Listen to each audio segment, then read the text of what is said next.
नमस्कार। बिहार की बात में आपका स्वागत है। मैं हूं पंकज कुमार। इस खास पेशकश में हम चर्चा करेंगे कि ओवैसी का क्या है प्लान। जी हां, आज ओवैसी किशनगंज पहुंच रहे हैं और ओवैसी के प्लान्स किसको करेंगे परेशान। जी हां, ओवैसी के प्लान से किसको होगा नुकसान और तेजस्वी यादव क्यों है परेशान। दरअसल आपको बता दें कि ओवैसी जो कि AIMIM के सुप्रीमो है, ओवैसी ने साफ कह दिया बिहार जाने से पहले कि हमारे MLA की चोरी करने वालों को हम इस बार और कड़ी सजा देंगे। तो अरे भाई, MLA की चोरी जो आप कह रहे हैं ओवैसी साहब, आपके 5 में से 4 MLA को तो RJD नहीं तोड़ा था, तो क्या आप RJD को और कड़ी सजा देंगे? मतलब सीमांचल में, मगध में, मिथिलांचल में क्या आप RJD को और कड़ा नुकसान पहुंचाएंगे? और दरअसल तेजस्वी यादव इस बात को लेकर के परेशान है। तेजस्वी परेशान और भी वजहों से, ऐसा कहा जा रहा है क्योंकि देखिए जिस तरीके से वो पटाखे चला रहे थे, मिठाई बांट रहे थे, उससे एक बात बहुत साफ हो जाता है कि ठीक है, ये जो जातीय जनगणना कराने की घोषणा केंद्र सरकार के द्वारा की गई, JDU कहना यह शुरू कर दिया कि ये रास्ता नीतीश कुमार ने दिखाया था और इसको पूरे देश में BJP ने अपनाया। पर बड़ा सवाल यह उठता है कि RJD अपना पीठ क्यों थपथपा रही है? क्या RJD को यह लग रहा है कि ये जो सबसे बड़ा मुद्दा था उसको BJP और JDU अपनी तरफ खींच चुकी है और इसीलिए तेजस्वी और उनकी कंपनी, उनकी पार्टी नाराज है? और इसलिए आपको सुनाएंगे कि किस तरीके से मनोज झा कह रहे हैं कि अरे भाई, इस पे कभी BJP के नेता ने चर्चा भी नहीं की है और चर्चा की है तो इसके विरोध में बोला है। हम लोग के दबाव में BJP की सरकार ऐसा करने को मजबूर हुई है। पर बिहार में लड़ाई तो नीतीश के नेतृत्व में होगी, NDA नीतीश के नेतृत्व में लड़ेगा और दूसरी तरफ तेजस्वी का नेतृत्व होगा। तो ऐसे में सवाल उठता है कि BJP पर आक्रमण तो कर रहे हैं, लेकिन क्या RJD को लग रहा है कि उसका मुद्दा छिन गया है और इसीलिए तेजस्वी परेशान है। दूसरी तरफ मुसलमान वोट को लेकर के भी ओवैसी की मजबूती सीमांचल में, खासतौर पर उनका यह कहना कि हम 50 सीटों पर चुनाव लड़ेंगे, वो ज्यादा नुकसान RJD को पहुंचाएगा। इस बारे में भी हम चर्चा करेंगे कि कहां कहां ओवैसी नुकसान पहुंचा सकते हैं। लेकिन आइए पहले आपको सुनाते हैं मनोज झा क्या कह रहे हैं, उसके बाद हम शुरू करेंगे चर्चा। कि कास्ट सेंसस और हु स्पोक, किसने कहा, आपको एक BJP का लीडर नहीं मिलेगा। अगर मिलेगा भी तो इसके खिलाफ बोलने वाला मिलेगा। चाहे बिहार में जब नीतीश जी के साथ तेजस्वी जी थे, हुआ क्या यह संभव हुआ BJP के समक्ष जब BJP साथ में थी? और जैसे ही BJP के साथ पुनः उनकी अंतरात्मा उस करवट बैठी, सारी प्रक्रियाएं रोक दी गई या रुक गई। तो ये तो देखिए, मैं सीधे कहता हूं, विचार का क्रेडिट उसका होता है जिसके जहन में ये विचार सबसे पहला आया। विचार की डकैती नहीं होती है, विचार में सेंधमारी नहीं होती है, इतना सनद रहे। सवाल सर, कहीं आप लोग को नहीं लगता सामने बिहार इलेक्शन है, इस वजह से इस तरह की नैरेटिव को लाया जा रहा है? नैरेटिव की ऑथरशिप किसके पास है? ओरिजिनल आइडिया किसका था? ओरिजिनल आइडिया को कोई स्टील नहीं कर सकता, उसकी चोरी संभव नहीं है।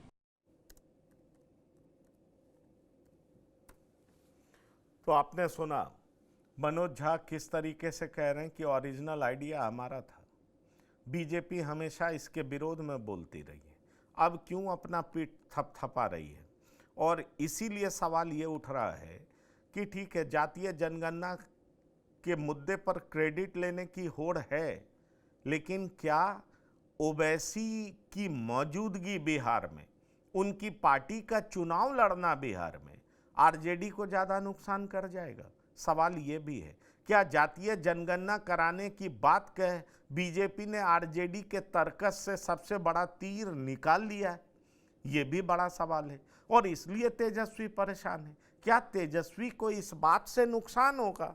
और इसीलिए तेजस्वी कह रहे हैं कि भाई मैं तो जो कुछ करूंगा पहले ये बीजेपी संघी गाली देंगे और फिर उसको एग्जीक्यूट करने की बात कर अपनी पीठ थपथपाने लगेंगे। तो क्या करेंगे तेजस्वी? तेजस्वी आगे बढ़कर के और क्या कुछ करने की बात कर रहे हैं। एक बात आपको बता दूं, वो तो कह रहे हैं हम जुडिशरी में आरक्षण लागू कर देंगे, ये बात कह रहे हैं। वो कह रहे हैं हम ठेकेदारी में आरक्षण लागू कर देंगे, वो कह रहे हैं आरक्षण कैपिंग हम बढ़ा देंगे। तरह तरह की बात कर रहे हैं तेजस्वी। पर ये करने के पीछे क्या तेजस्वी को लग रहा है कि आगे बढ़कर के और बात नहीं की जाएगी तो जातीय जनगणना का क्रेडिट जेडीयू ले जाएगी, बीजेपी ले जाएगी और मुसलमान का वोट ओवैसी की मौजूदगी से बट जाएगा। और इसीलिए तेजस्वी हैरान भी हैं, परेशान भी। उनको लग रहा है कि वो चारों तरफ से घिर रहे हैं। ऐसा है क्या? क्या वाकई तेजस्वी परेशान है? चलते हम अपने मेहमान के पास जो हमारे साथ जुड़ रहे हैं।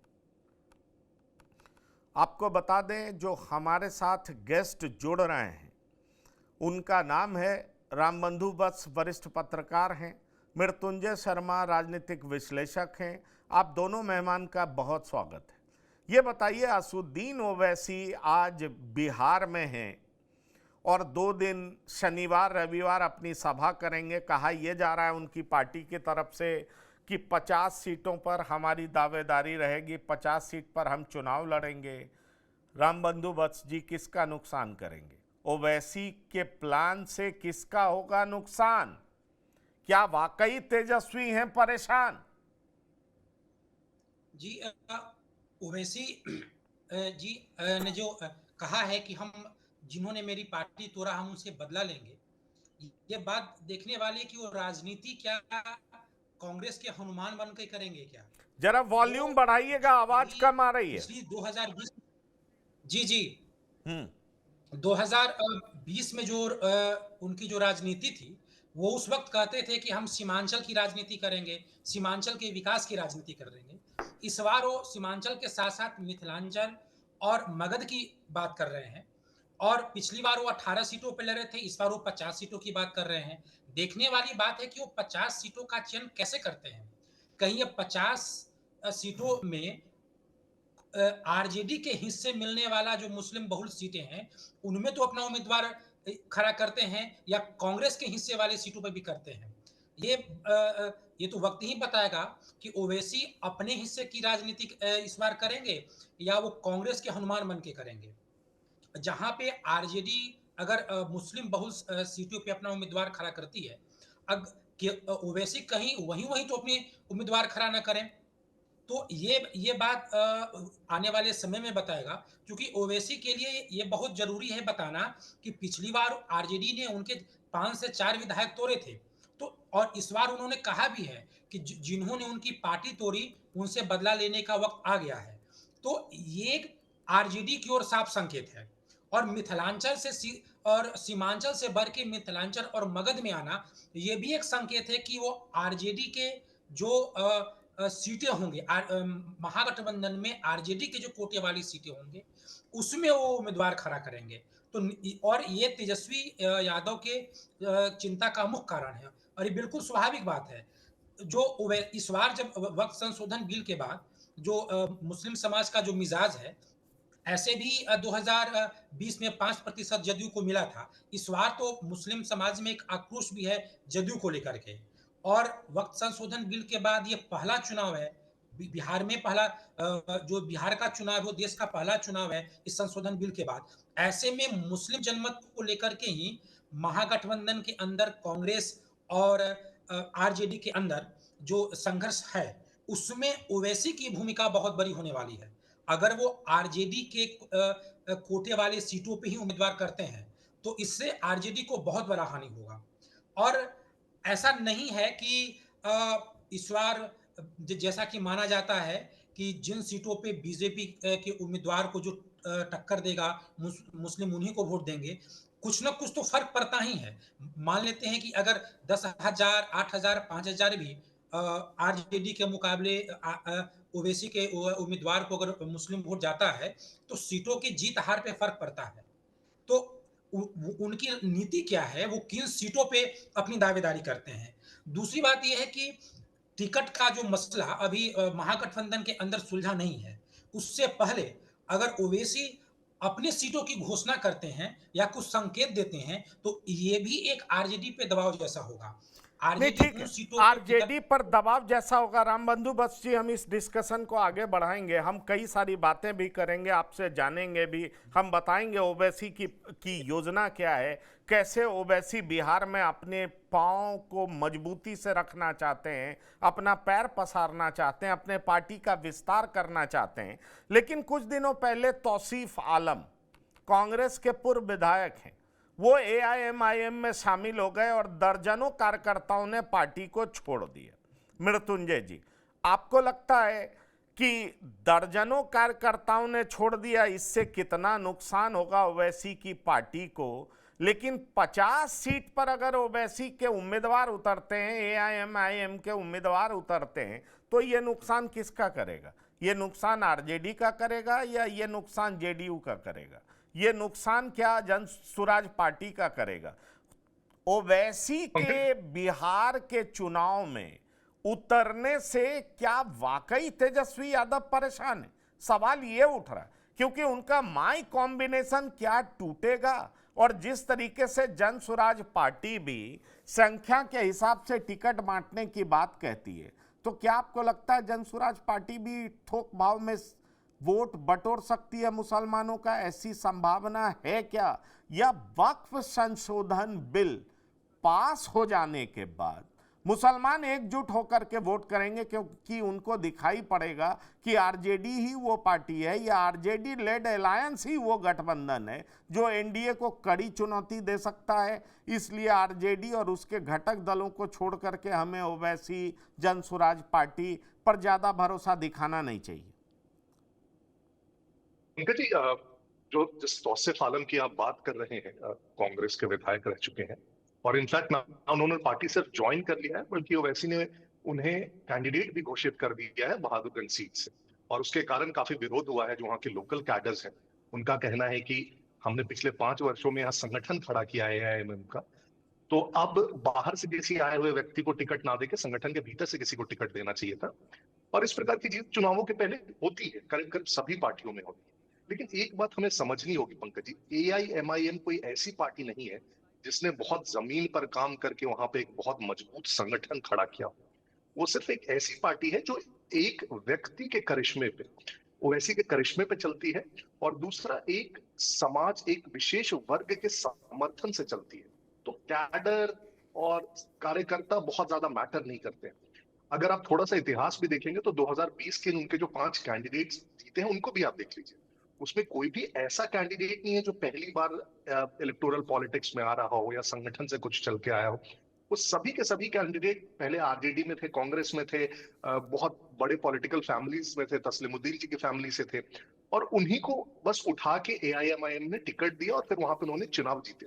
अगर आप थोड़ा सा उनके चुनाव जीतने का पैटर्न भी देखेंगे तो हो सकता है एक significant portion of vote Owaisi ji के चेहरे पे मिली हो, लेकिन एक बहुत बड़ा वोट है वहां के उस लोकल उम्मीदवार के नाम पर भी मिला है। तो सिर्फ उसे पार्टी को आप समर्पित नहीं कर सकते। तो सबसे पहला ये। दूसरा, मुझे लगता है अगर आप जो पूछ रहे सवाल कि किसको सबसे ज्यादा नुकसान होगा, तो इसको सबसे अच्छा मापक है कि आप 2020 का चुनाव का रिजल्ट देख ले। कुल 19 मुस्लिम उम्मीदवार चुन के आते हैं, जो 2020 का असेंबली इलेक्शन है उसमें से सबसे ज्यादा आरजेडी से करीब 7, अगर मैं गलत नहीं हूं तो, एआईएमआईएम से 5, फिर कांग्रेस से कुछ 3-4 और कम्युनिस्ट पार्टी से 2 थे, बसपा से 1 थे। तो एसेंशियली अगर आप देख रहे हैं तो एनडीए से एक भी मुस्लिम उम्मीदवार जीत के नहीं है, ना जेडीयू से, बीजेपी तो आप छोड़ दीजिए, जेडीयू या और भी जो साथी छोटी पार्टियां, किसी से भी नहीं। तो जो भी नुकसान होने वाला है फाइनली इन सीटों पे, वो इसी इंडी गठबंधन को होने वाला है, इन्हीं के घटक दलों को होने वाला है, चाहे वो आरजेडी को हो, चाहे कांग्रेस को हो, चाहे वो कम्युनिस्ट पार्टी को। पहला। दूसरा, पिछली बार इन्होंने सीमांचल तक खुद को सीमित रखा था। सीमांचल तो बहुत हॉटबेड ऐसे भी है क्योंकि अगर आप ओवरऑल देखेंगे करीब करीब 47% जो वहां की आबादी है उसको अभी वो मुस्लिम आबादी है। तो एक प्रकार से आधी आबादी हो गई और वहां की 24 सीटों पर ये बहुत ही ज्यादा निर्णायक हो जाती है।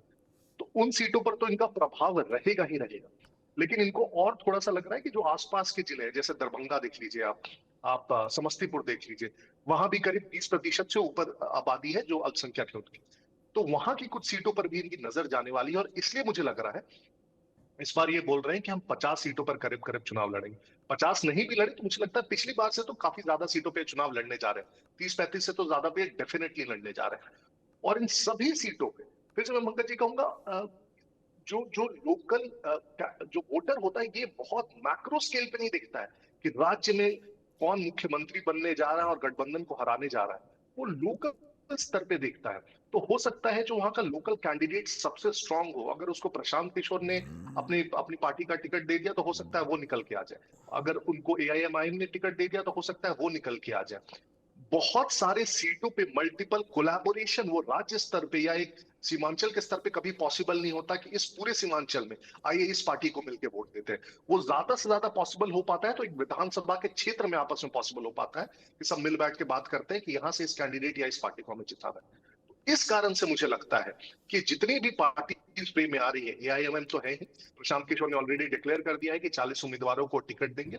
मुझे लगता है कि जहां कहीं भी ये सबसे बेटर कैंडिडेट को अट्रैक्ट कर पाएंगे अपने सिंबल पर, वहां पे इनकी जीत सुनिश्चित होगी। और दूसरा, जो दूसरा उम्मीदवार रहेगा, दूसरा तीसरा सबसे मजबूत उम्मीदवार रहेगा, वो ज्यादातर आप देखेंगे वो या तो कांग्रेस का होगा या आरजेडी का होगा। तो सबसे ज्यादा नुकसान इन्हीं पार्टियों को होने जा रहा है इनसे। चलिए, सबसे ज्यादा नुकसान आरजेडी को होगा, लेकिन ओवैसी सिर्फ मुस्लिम पॉलिटिक्स ही नहीं करते हैं। ओवैसी तो अब ये भी बात करने लगे हैं कि भाई जातीय जनगणना कब शुरू करेंगे और कब तक पूरा करेंगे। ओबीसी को 27% आरक्षण पर ही क्यों रोक दिया गया है? ये पर्याप्त नहीं है। तो दरअसल ओवैसी का प्रयास ये भी होगा ओबीसी वोटों को जोड़ें, ओवैसी का ये भी प्रयास होगा दलित वोटों को जोड़ें। और अगर आप देखें तो उनका ये कहना होता था कि भाई सीमांचल में हम चुनाव लड़ेंगे। अब सीमांचल से निकल करके वो मगध भी जा रहे हैं, मिथिलांचल भी जा रहे हैं। शाहाबाद में पिछले चुनाव में आपको याद होगा रामबंधु वत्स जी क्या हालत हो गई थी एनडीए की। शाहाबाद में एनडीए की हालत खराब थी। अगर ओवैसी शाहाबाद में पहुंच जाते हैं, मगध में पहुंच जाते हैं, तो भाई नुकसान अगर ज्यादा आरजेडी का करते हैं तो फिर बीजेपी को अपर एज मिल जाएगा। आपको नहीं लगता बीजेपी ये चाह रही होगी? और इसलिए ओवैसी पे ये आरोप भी लगता है बीजेपी की बी टीम है, बीजेपी के इशारे पर चुनाव में उतरती है। तरह तरह का आरोप असुद्दीन ओवैसी पर लगता है। आप कैसे देख रहे हैं? क्योंकि आप देखिए ना, किशनगंज, अररिया, पूर्णिया, कटिहार, ये सारे मुस्लिम बाहुल्य इलाका। किशनगंज में तो 67% मुस्लिम आबादी है। पिछले विधानसभा चुनाव में असुद्दीन ओवैसी ने इन इलाकों में शानदार परफॉर्मेंस दिया था। 18 में से 5 उम्मीदवार इनके जीते थे। कई जगह पर ये रनर रहे थे। लेकिन अब मगध में, मिथिलांचल में, सीमांचल में अगर 50 सीट पे अपने उम्मीदवार को उतार दिया तो आप क्या देख पा रहे हैं? महागठबंधन की जमीन खिसका देंगे या इस बार और फ्लॉप हो जाएंगे असुद्दीन ओवैसी? पिछले बार चुनाव लड़ के उन्होंने अपने आप को एक्सपोज कर दिया। कैसे देखते हैं आप? जी देखिए, अगर महागठबंधन में आरजेडी और कांग्रेस साथ साथ चुनाव लड़ती है तो वक्त संशोधन बिल के बाद जदयू को लेकर के इतना आक्रोश है कि मुस्लिम समाज का एक तरफा वोट महागठबंधन की ओर जाएगा। ऐसे में ओवैसी ही है जो उस वोट में थोड़ा बहुत ही सही, 1 या 2% ही सही, अगर बिखराव कर पाएंगे तो यही कर पाएंगे। कोई नई पार्टी जैसे जन स्वराज आदि, कोई नई पार्टी इस वक्त मुस्लिम समाजों में इतना आक्रोश है कि नई पार्टी के लिए शायद कोई स्पेस बन पाए। तो ऐसे में ओवैसी ऐसे तो वो अपनी राजनीति करते हैं, लेकिन एक तरीके से आप मान सकते हैं कि ओवैसी एक ऐसे प्रयोग हैं जो कि अगर उन्हीं से संभव हो पाएगा तो मुस्लिम वोटों में बिखराव हो, अन्यथा कोई और नहीं कर सकता है।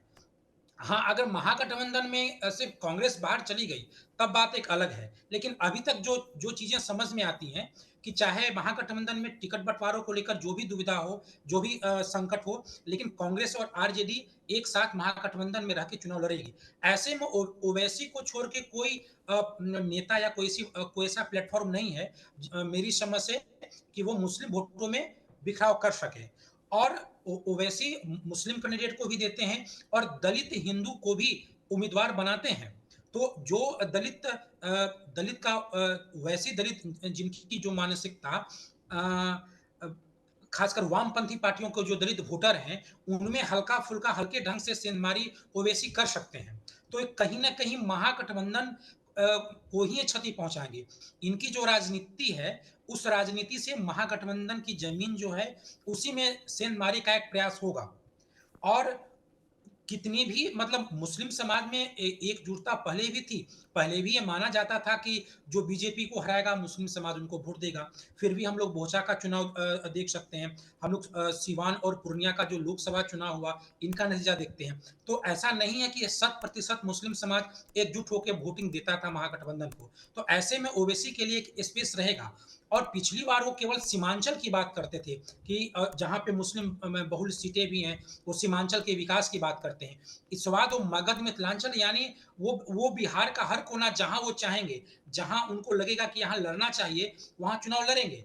अब सीटों की जो घोषणा है, अगर वो महागठबंधन में कांग्रेस और आरजेडी के आपसी सुलह के पहले होती है, तो ये कहीं न कहीं आरजेडी पे एक दबाव बनाने जैसा होगा। मुझे लगता है कि आरजेडी उन सीटों को लेने से बचना चाहेगी या फिर जहां पे ओवैसी चुनाव की घोषणा करेंगे। और ओवैसी के उम्मीदवार जहां रहेंगे, कुछ ना कुछ मुस्लिम जो वोट है उसमें बिखराव होगा ही। भले ही वो 5,000 हो या 7,000 हो, 10,000 हो, लेकिन ऐसा नहीं है कि उससे जीत और हार में फर्क भी पड़ता है। और जितनी ओवैसी नहीं, सीटें जीत जीतती और हैं हार में उससे ज्यादा फर्क पड़ता है, ये बात आप कह रहे हैं बिल्कुल ठीक है। और इसलिए ये कहा जा रहा है कि भाई कई सारी पार्टियां ये कहती है कि जो पीके हैं वो भी बीजेपी द्वारा भेजे गए हैं। बहुत लोग ये भी कहते हैं पीके इतना खर्च कर रहे हैं लेकिन कोई ईडी नहीं आ रही, सीबीआई नहीं आ रहा, मतलब वो बीजेपी के एजेंट हैं। ये उनके विरोधी दल आरोप लगाते हैं। जहाँ तक ओवैसी की बात है तो ओवैसी पर भी ये आरोप इसलिए लगता है क्योंकि ओवैसी के उतरने से मुसलमान वोट बटेगा। और शायद यही वजह है कि केंद्र सरकार को लगा कि धर्म का कार्ड है वो शायद बिहार के चुनाव में काम नहीं करेगा, इसलिए जातीय जनगणना का कार्ड खेला गया।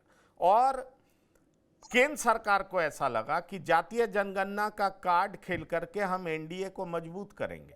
लेकिन तेजस्वी अब और आगे बढ़कर के बात कर रहे हैं। आज ही उन्होंने ट्वीट किया कि तेजस्वी यादव की सरकार बनी तो वो क्या क्या करने वाले हैं उसको सुन लीजिए मृत्युंजय जी। पिछड़ों अति पिछड़ों के लिए आरक्षित निर्वाचन क्षेत्र, निजी क्षेत्र में आरक्षण, ठेकेदारी में आरक्षण, न्यायपालिका में आरक्षण, मंडल कमीशन की शेष सिफारिशों को लागू करेंगे, आबादी के अनुपात में आरक्षण देंगे, बिहार के लिए विशेष राज्य का दर्जा, बिहार के लिए विशेष पैकेज। ये सारी घोषणाएं तेजस्वी यादव कर रहे हैं। मतलब बहुत साफ है, वो कहते हैं ना कट टू लॉसेस। जो लॉस एनडीए द्वारा जातीय जनगणना की बात करके हो सकता है तेजस्वी यादव को, जो लॉस प्रशांत किशोर द्वारा मुस्लिम उम्मीदवार को खड़ा करने से हो सकता है, जो लॉस असुद्दीन ओवैसी के बिहार पहुंचने से हो सकता है या उनके उम्मीदवारों द्वारा हो सकता है, उस सब की भरपाई तेजस्वी यादव इस तरीके से कर लेना चाहते हैं। आप कहां तक कामयाब देख रहे हैं? क्या तेजस्वी यादव को लग रहा है कि इन सारे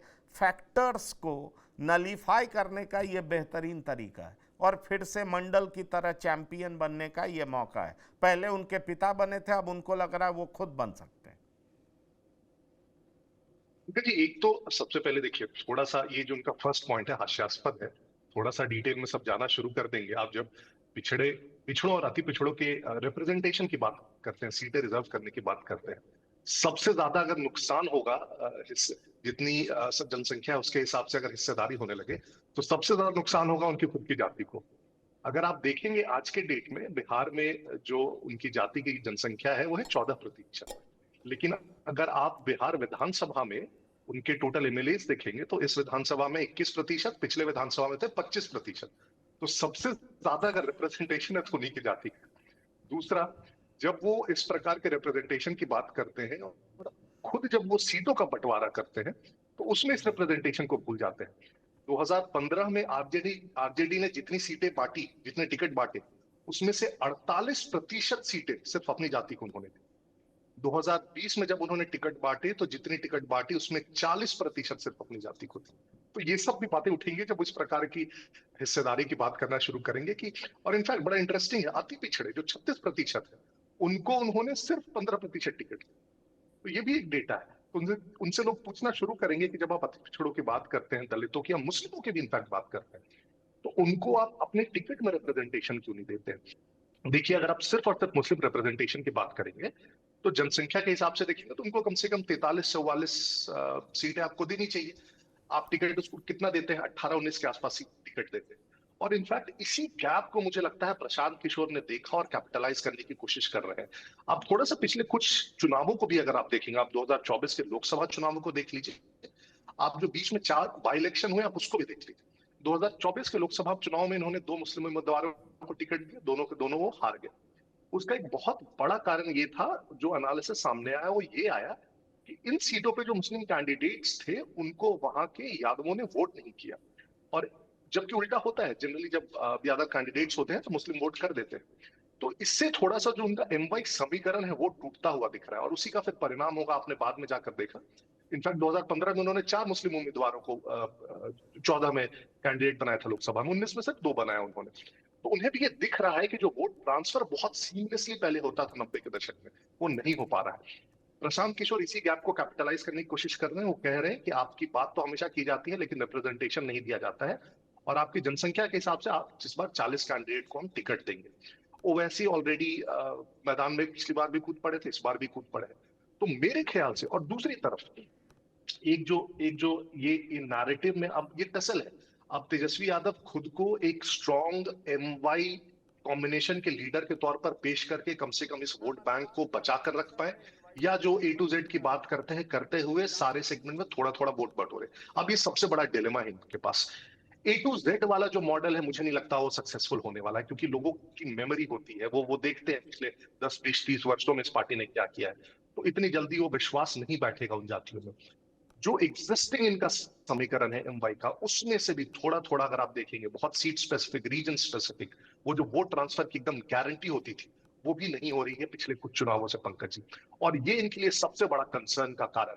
और इसी कारण से जब ओवैसी आते हैं, ओवैसी एक बहुत स्ट्रॉन्ग मुस्लिम फेस है, उनके नाम पर वोट पड़ता है। कहीं भी देश के किसी भी एक रीजन में चले जाएंगे, मैं ये नहीं कहता कि वहां पे सारी सीटें जीत जाएंगे या सरकार बना देंगे या कुछ, लेकिन 2-4 कैंडिडेट अगर उन्होंने खड़ा कर दिया, एक आध जीत भी जाते हैं, और 2-4 सीटों पर तो बहुत नुकसान भी करवा जाते हैं जो भी एग्जिस्टिंग वहां के सबसे स्ट्रॉन्ग उम्मीदवार। तो इस कारण से अभी आप देखेंगे कि बिहार की जितनी पार्टियां हैं, मोटा मोटी जो महागठबंधन की पार्टियां हैं, आप कांग्रेस देख लीजिए, आप आरजेडी देख लीजिए, प्रशांत किशोर देख लीजिए, ओवैसी देख लीजिए, पप्पू यादव देख लीजिए, जितनी है सब के सब मुस्लिमों को रिझाने में पड़ी हुई है। ये जो 17-18% का वोट बैंक है, किसी प्रकार से हमारे साथ आ जाए।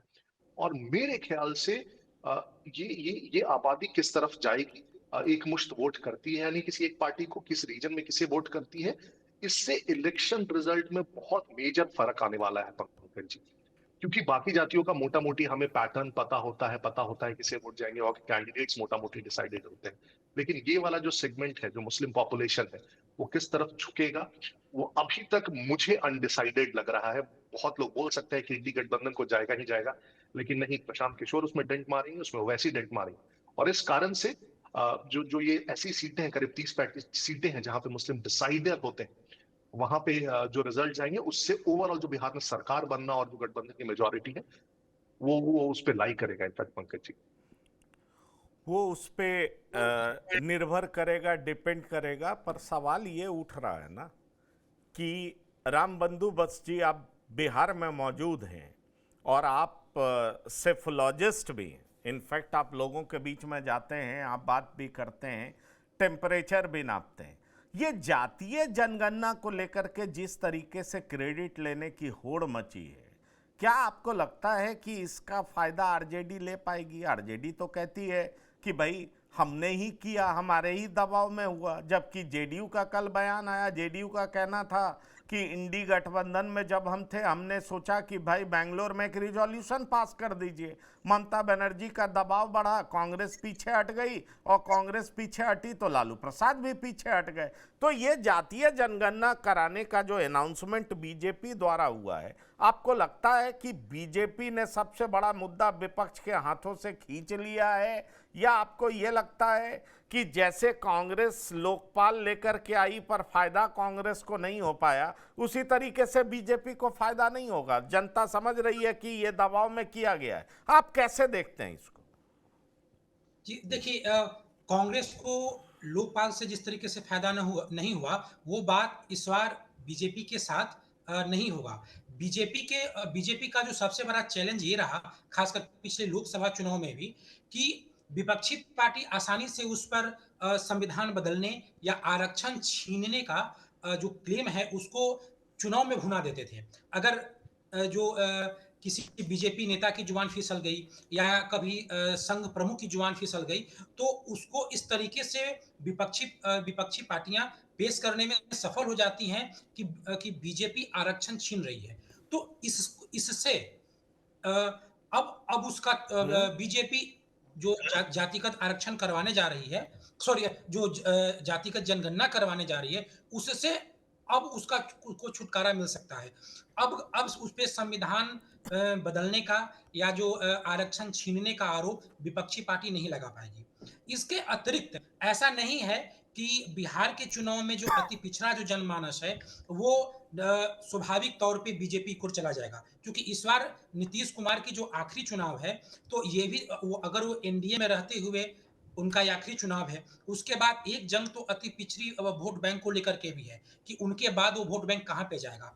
तो मुझे ऐसा नहीं लगता है कि जातिगत जनगणना के निर्णय के द्वारा बीजेपी अति पिछड़े जातियों को आगामी चुनावों के लिए अपने पाले में कर पाएगी।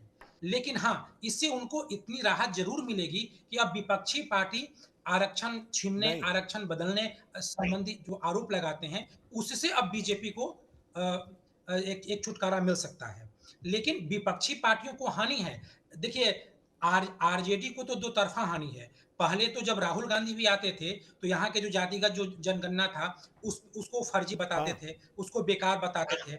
अब इसके बाद वो भी एक जो मुद्दा बचा रह गया, उसको भी अब बीजेपी छीन लिए। तो आरजेडी को हानि है निश्चित तौर पे। आरजेडी अब चुनाव में क्या जाके कहेगी, तो इसीलिए वो मंडल कमीशन की सिफारिशों की बात करती है।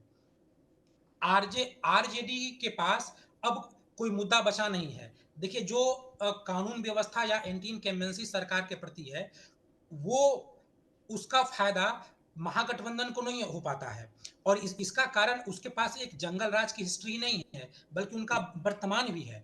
आज भी जो उनके समर्थक हैं वो कहीं ना कहीं समाज में या पुलिस थाने में नहीं, या सरकारी टेंडर लेने में वो सारी बात ठीक है, पर एक सच्चाई ये भी है ना मृत्युंजय जी, कि अब सारे लोग जातीय जनगणना की बात कर रहे हैं। इसका मतलब बहुत साफ है कि रिजर्वेशन का कैपिंग हटेगा, रिजर्वेशन बढ़ जाएगा। तो आपको ये दिखाई पड़ता है कि इसका फायदा प्रशांत किशोर ले सकते हैं? आखिरकार सवर्णों की भी तो राजनीति कोई करेगा, और सवर्ण नेता के तौर पर किसी एक पार्टी का नेतृत्व कोई कर रहा है तो प्रशांत किशोर कर रहे हैं। आपको लगता है कि इस चुनाव में प्रशांत किशोर एक ताकत बन करके उभर सकते हैं? मुझे थोड़ा डाउट है पंकज जी, क्योंकि वो सवर्ण नेता है लेकिन खुद को सवर्ण नेता के तौर पर प्रोजेक्ट नहीं कर रहे हैं। वो कहीं भी अपनी इस आइडेंटिटी को लॉन्च करना तो दूर, एक तरह से एक्सेप्ट भी नहीं करते हैं मोटा मोटी। जब भी उनसे पूछा जाता है कि आपको पांडे बोला जा रहा है और ये बोला जा रहा है, तो बहुत सारे मेथड हो सकते हैं उसको आंसर करने का, लेकिन उसमें से कोई भी एक ऐसा नहीं लगता है जिसमें कम से कम वो कहे कि मैं जिस जाति से भी आता हूँ, जिस समाज से भी आता हूँ, कम से कम मुझे गर्व है उस पर। एक जनरल जो नेता जो अपनी जाति का कम से कम फायदा लेना चाहेगा और न्यूट्रल दिखना चाहेगा, वो इस प्रकार के बयान देगा। इनका जो बयान होता है जनरली उससे दूर हटने का होता है।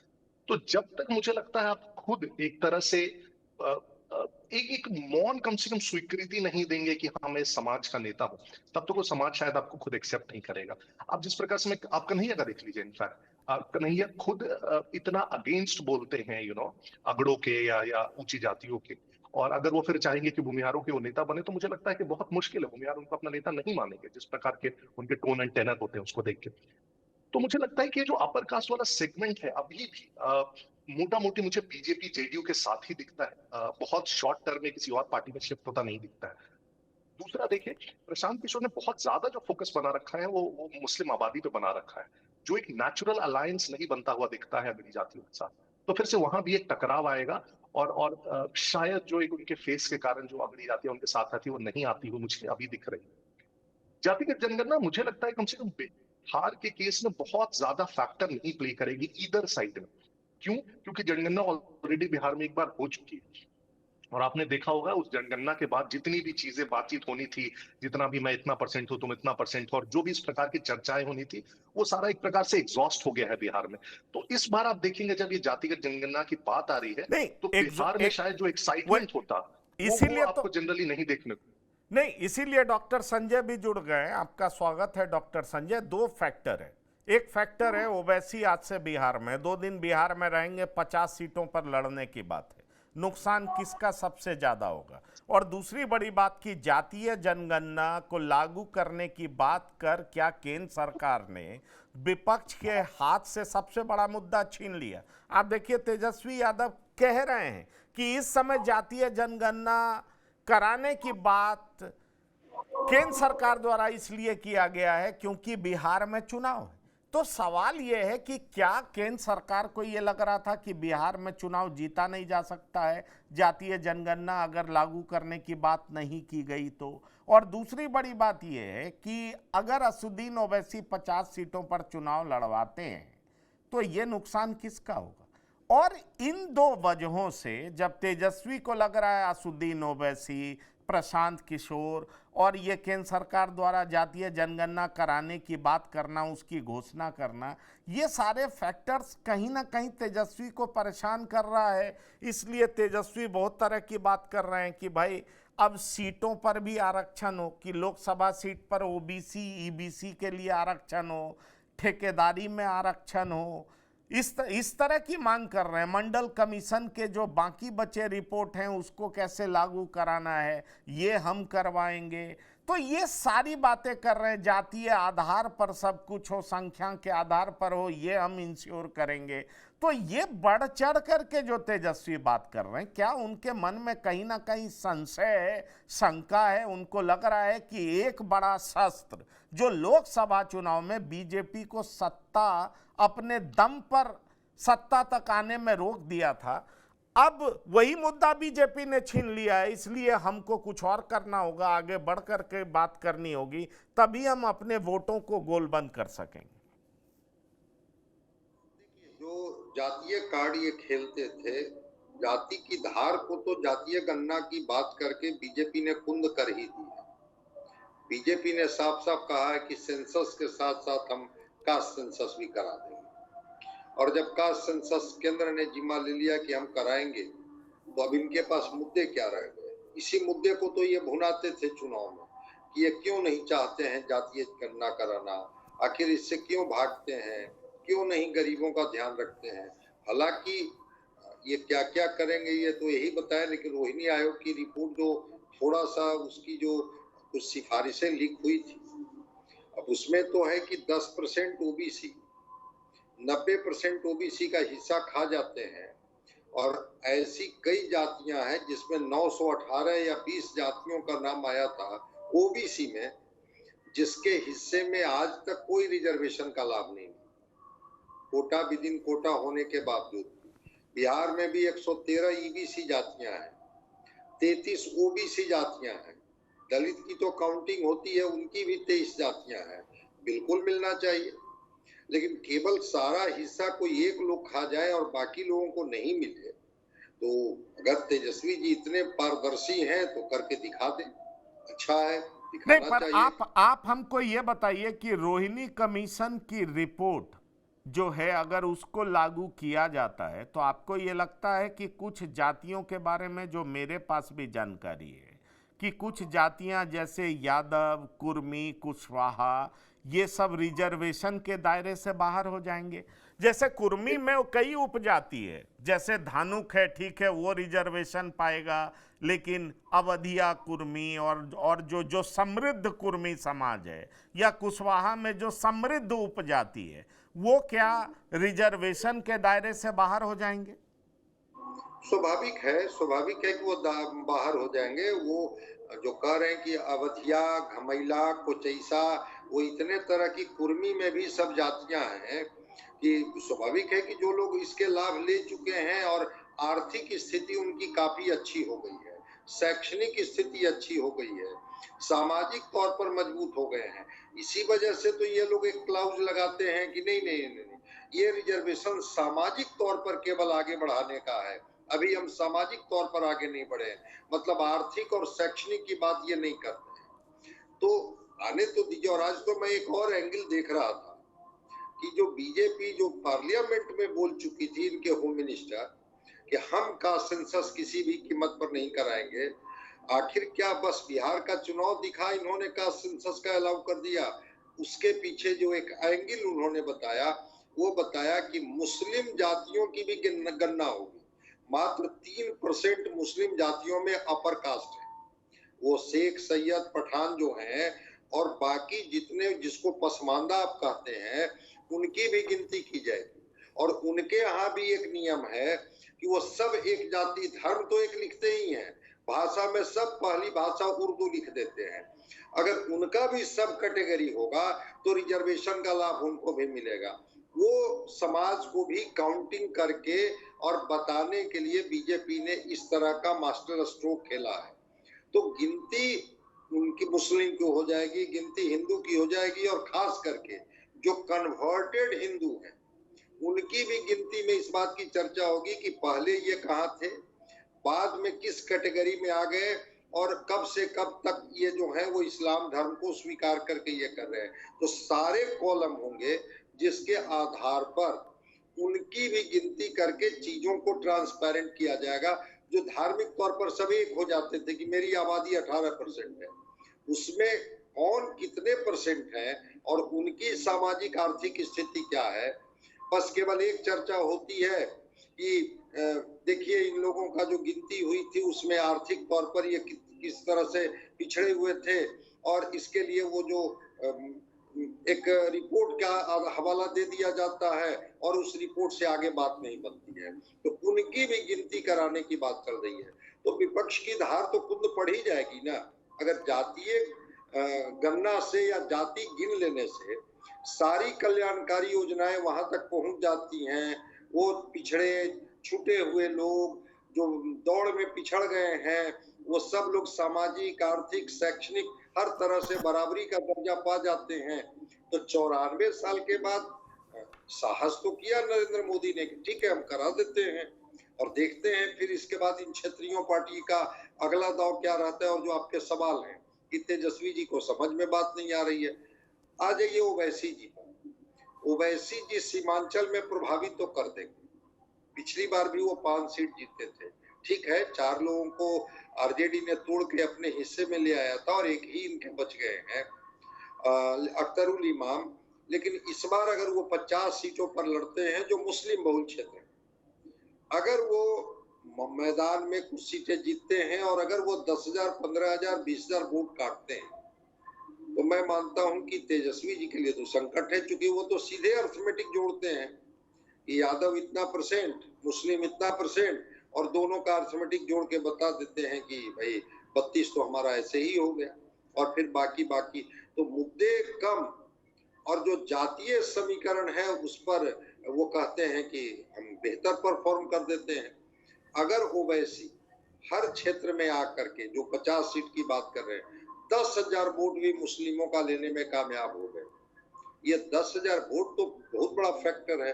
पिछली बार तो चुनाव आरजेडी कभी कहीं 1,000 से, कहीं कुछ वोट से, कहीं 60 वोट से, कहीं 2,000 वोट से, कहीं 3,000 वोट से, जहां इस तरह का नेक टू नेक फाइट होता है, वहां पर ओवैसी का फैक्टर, और ओवैसी जिस मुद्दे को लेकर के आते हैं।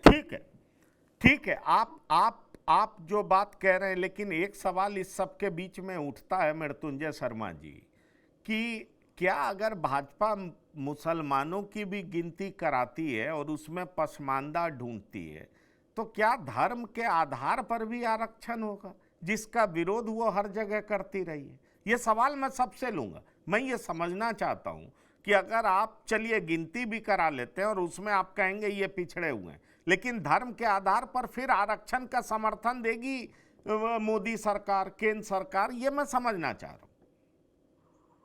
नहीं पंकज जी, सबसे पहले तो हमें समझना होगा कि मुस्लिमों को भी ऑलरेडी आरक्षण है। ओबीसी में बहुत सारी जातियां हैं जो मुस्लिमों की जातियां हैं, जिनको ऑलरेडी आरक्षण प्राप्त है। पॉइंट ये है कि आप धर्म के आधार पर आरक्षण नहीं दे रहे हैं, लेकिन हर धर्म में उसमें से जो विशेष वैसे वर्ग हैं जो पिछड़ी हुई हैं आर्थिक रूप से, शैक्षणिक रूप से, उनको रिजर्वेशन दे रहे हैं। सो फॉर एग्जाम्पल, अभी ओबीसी में जिन जातियों को आरक्षण मिल रहा है, जब आप उसके सब कैटेगराइजेशन में जाते हैं, उसमें एनेक्सर 1, 2, 3 जितना भी बनाते हैं, तो जो मुस्लिमों की भी जातियां हैं उनका भी सब कैटेगराइजेशन होगा। और जिस प्रकार से अभी संजय जी बोल रहे थे कि जैसे आप देखेंगे कि जो 90-95%, इनफैक्ट अगर मुझे डेटा करेक्ट याद है तो करीब 25% जो ओबीसी जातियां हैं वो 97% बेनिफिट ले जाती हैं। तो उसमें भी तो मुस्लिमों में भी आप देखेंगे कि ओबीसीज में वैसे अगर 20 जातियां हैं तो 2-3 जातियां होंगी जिनको सबसे ज्यादा फायदा मिलता होगा। तो सब कैटेगराइजेशन का फायदा सबको मिलेगा। हैविंग सेड दैट, ये धर्म के आधार पर आरक्षण नहीं है, ये फिर से ये सभी जातियों, सभी धर्मों में जो वर्ग के आधार पर शैक्षणिक रूप से और आर्थिक रूप से पिछड़े लोग हैं उनके प्रति आरक्षण है। और जो ऑलरेडी एग्जिस्ट करता है, तो उसमें कोई नया आरक्षण आप नहीं दे रहे हैं, बल्कि एग्जिस्टिंग आरक्षण को आप ऐसे मॉड्यूलेट कर रहे हैं जिससे सभी को, सभी वर्गों तक वो फायदा पहुंच सके। पहला। दूसरा, मुझे लगता है कि एक प्रकार से अभी तक जिस प्रकार से अल्पसंख्यक वर्ग को एक वोट बैंक की तरह इस्तेमाल किया गया, एक वोटिंग ब्लॉक की तरह किया गया है, ये पूरा वोटिंग ब्लॉक किसी एक पार्टी, एक कैंडिडेट को वोट दे देगा। जब आप इस प्रकार का कैटेगराइजेशन कर देते हैं तो एक तो सबसे पहले आप सामाजिक रूप से इनको आगे लाने की बात कर रहे हैं, समृद्धता की। दूसरा, ये जो वर्ग है फिर अपने स्पेसिफिक वर्ग के लिए डिमांड उठाने लगेंगे। वो बोलेंगे कि आप मुझे पूरा एक मुस्लिम वोटिंग ब्लॉक की तरह क्यों ट्रीट कर रहे हो, जबकि मैं अलग हूं, मैं शैक्षणिक रूप से, सामाजिक रूप से पिछड़ा हुआ हूं सबसे। तो आप मेरे लिए क्या पॉलिसीज है वो मुझे स्पेसिफिक बताने की कोशिश कीजिए, मेरे से सिर्फ धर्म के नाम पर वोट मत मांगिए। तो मेरे ख्याल से ये अगर ओवरऑल सामाजिक प्रगति के लिए देखें तो बहुत प्रोग्रेसिव स्टेज होगा लागू हो जाता है सब कैटेगराइजेशन। नहीं, आप ये बात कह रहे हैं तो अब तो इसका मतलब ये मान लिया जाए कि जो आरोप राम बंधु वत्स लग रहा है कि धर्म रथ से उतर करके जाति रथ पर चढ़ गए हैं नरेंद्र मोदी, क्या इसमें हकीकत है क्या? तब तो ये कहा जा सकता है, आप सोशल मीडिया पर देखिए जिस तरीके से इनके कोर वोटर्स, समर्थक नाराज हैं इस बात से कि जो चीज सोसाइटी को डिवाइड कर सकता है उसको लेकर के आपने यू टर्न कर दिया, और यू टर्न कर लिया मतलब 360 डिग्री बदल गए। तो ऐसी नौबत क्यों आई, किस लिए आई, और क्या ये दबाव था, या अब आपको समझ में आ गया है कि धर्म का कार्ड बहुत लंबा नहीं चलना है, इसलिए अब जाति का कार्ड अपनाना ही चाहिए और इसीलिए ऐसे मौके पर अपनाया गया है? जी, 2024 के चुनाव परिणाम के बाद बीजेपी का तो धर्म के रथ से उतरना स्वाभाविक है।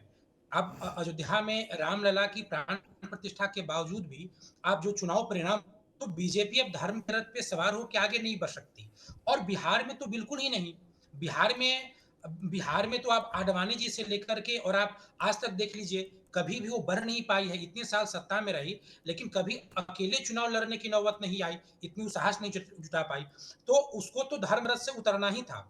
अब जो जातिगत समीकरण को वो क्षेत्रीय पार्टियों की तरह साधना चाहती है, और ऐसा करके ही वो क्षेत्रीय पार्टियों के खिलाफ मोर्चा कसने में सक्षम हो पाएगी। और खासकर बिहार का जो चुनाव है वो जातिगत समीकरण के ही ताने बाने से होता है। यहाँ पड़ोसी जो राज्य है उत्तर प्रदेश, वहां की तरह हिंदुत्व के आधार पर चुनाव कभी हो ही नहीं पाया है। तो ऐसे में बिल्कुल स्वाभाविक है कि जो बीजेपी है वो अब, और बीजेपी पे हमेशा एक आरोप भी लगता है कि वो आरक्षण को बदलना चाहती है या खत्म करना चाहती है, तो उससे ये एक बचाव होगा। और इसके अतिरिक्त अब बीजेपी के पास कोई चारा भी नहीं था, क्योंकि विकास के नाम पे हुआ या हिंदुत्व के नाम पे अगर आप बहुत हिंदुत्व करेंगे तो कहीं ना कहीं जो दलित समाज है उसमें एक मैसेज आता है, वो अपने आप को हाशिए पे आया हुआ दिखता है। तो अगर आप सभी जातियों को लेके भी चलना चाहते हैं तो उसमें हिंदुत्व कारगर नहीं हो सकता है। तो उसके लिए जो जाति है, जो आरक्षण है, इन इन शब्दावलियों का प्रयोग करना ही पड़ेगा। और ये एक मतलब चाल भी है और ये मजबूरी भी है। अगर इसको छोड़ दे तो बीजेपी के पास एक केवल हिंदुत्व का ही ऑप्शन रह पाएगा। देखिए राष्ट्रीय स्तर पे आप देख लें कि जब रामलला की प्राण प्रतिष्ठा हुई थी तो संघ परिवार ने इसके नाम पे इसके राजनीतिकरण का विरोध किया था।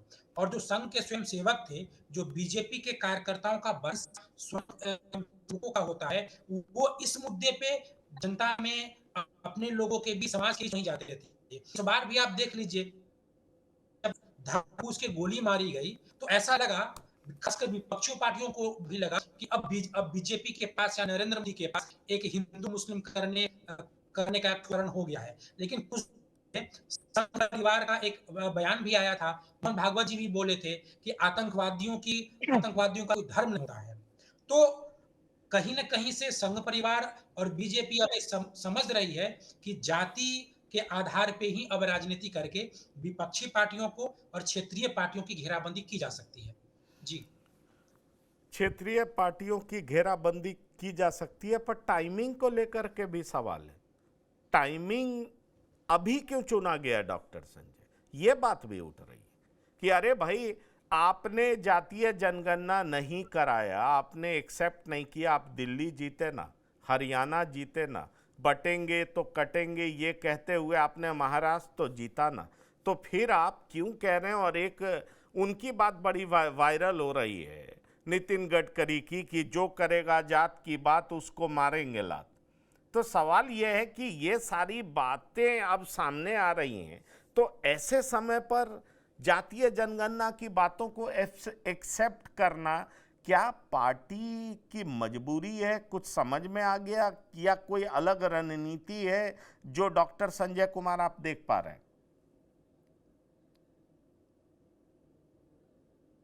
संघ के कार्यालय में नागपुर जाते हैं और कहा जाता है कि ये जो जाति की गिनती की बात जो है, कास्ट सेंसस की बात है, ये एक तरह से संघ का निर्णय है।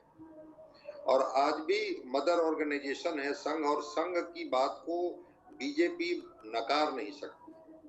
तो संघ का ही ये निर्णय है और वहीं से चीजें निकल करके आ रही है। ये जो मुस्लिम जो धर्म के नाम पर एकजुट हो जाते हैं और वहां अगड़ा पिछड़ा कुछ नहीं हो पाता है और उनके हिस्से में कोई विकास की रोशनी जो है वो नहीं जा पाती है, क्यों ना अगर जाति का कार्ड खेला जाए तो एक तो की जो क्षेत्रीय पार्टियां, जाति की बात सबसे ज्यादा कहाँ होती है? दक्षिण के राज्यों में तो होती नहीं है, उत्तर के राज्यों में होती है। और उत्तर प्रदेश और बिहार तो इसकी प्रयोगशाला है, जहां पर जातीय भी साथ बिछाई जाती है और वोट की फसल काट ली जाती है। बीजेपी को कहा गया कि भाई क्या दिक्कत है, गिन लीजिए जाति। और ठीक आप कह रहे हैं, जो सब कैटेगरी की बात की जा रही है कि जरा उनको बता तो दीजिए कि आप जिनके पीछे लाठी लेकर के खड़े हैं, आप ही के पूरे हिस्से को वो खा जाते हैं और आपके हिस्से में क्या कुछ नहीं आ पाता है। वही तो मैं रोहिणी आयोग की रिपोर्ट का जिक्र इसीलिए तो मैंने कहा कि जरा रोहिणी आयोग की रिपोर्ट तो देख लीजिए, समझ में बात आ जाएगी कि कौन कौन सी जातियां। और कोटा विदोन कोटा ओबीसी में है। जैसे ही दलित की बात की गई और सुप्रीम कोर्ट में जो दलित जज थे, उन्होंने जब इस बात की चर्चा की कि भाई दलितों में भी 4-5 जातियां ही पूरा हिस्सा खा जाती है, बाकी दलित जातियां तो छूट ही जाती है, क्यों ना अब उनको लाभ लिया जाए और इनको कुछ दिन के लिए जो लाभ ले चुके हैं इनको किनारे किया जाए। तो लोग भारत बंद पर उतर गए थे, सड़क पर उतर गए थे। तो जातीय गणना से उनकी आर्थिक और सामाजिक स्थिति जैसे ही सरफेस पर आएगा, जो जाति के नाम पर गोलबंद हो जाते हैं, जो धर्म के नाम पर गोलबंद हो जाते हैं, तो उनको लगेगा कि हमारे हिस्से में क्या आया, हमारे हिस्से में तो कुछ नहीं आया, हम तो इनके साथ केवल खड़े रहे इस नाम पर कि इन्हीं की जाति का मैं हूं, लेकिन पूरी मलाई तो ये खा जा रहे हैं। इसी बात को लेकर के शायद संघ ने निर्णय लिया कि क्या दिक्कत है, काउंटिंग करवा दीजिए, चलिए ठीक है, करा दीजिए। ठीक है। तो संघ के इसी फैसले को प्रधानमंत्री ने मान लिया, आपका ये कहना है, और कैबिनेट से ये पास हो गया। बड़ा सवाल ये है कि इस फैसले से क्या तेजस्वी परेशान है? क्या तेजस्वी वाकई असुद्दीन ओवैसी की मौजूदगी से बिहार में परेशान होंगे? क्या मुस्लिम वोटों में भी ओवैसी सेंधमारी करेंगे? और इन सारी वजहों से अब तेजस्वी वो सारे वादे कर रहे हैं जिसको पढ़ करके कहा जा सकता है कि ये चुनावी वादे। आफ्टर ऑल तेजस्वी एक क्षेत्रीय पार्टी है, तेजस्वी की पार्टी आरजेडी क्षेत्रीय पार्टी है।